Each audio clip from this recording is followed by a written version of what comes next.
Well, I'm meant to be in the honey house labelling this afternoon, but it's just well, it's not very sunny, but it's mild and it's gorgeous, and I thought the bees would be flying, so I couldn't resist coming to have a look. Oh, one's just stung me, that's nice.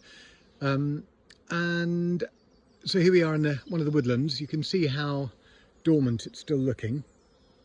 To all intents and purposes, it's sort of winter. Nothing's budded up yet, but catkins are out, and catkins and a mild day means that the bees can now have the chance to gather pollen. And if you look here,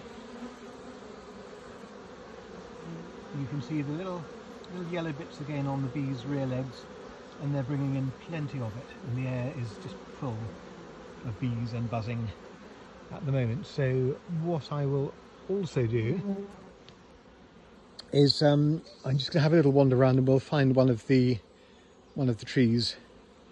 In fact, there's one up there which I won't be able to get up into. You can see the catkins there in the middle, so that's nice and close to these hives, so that will be full of bees, but I'll need to get one that's a little bit lower to the ground so that you can actually see what's going on.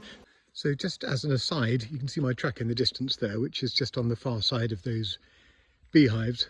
Having a little wander down to the catkins, and there's this lovely old pile of wood which is covered in moss, and it's very buzzy at the moment. And if we zoom in, I can find them. Where are you girls? Here we go. You can see, there we go, and they are using the moss is like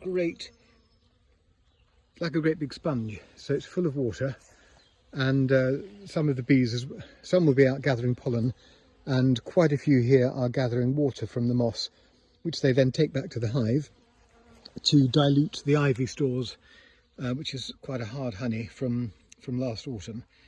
And so with the water they can just make it much easier to eat, and also sort of do all of their other hive duties and cleaning and whatever. There we go.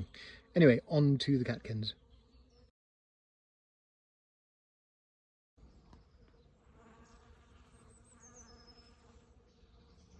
So pollen is protein,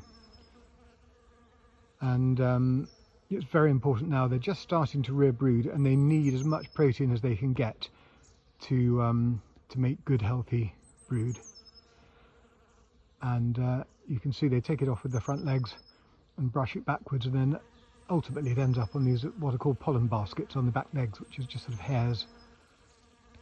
So there we go, early spring pollen gathering. It's good to see.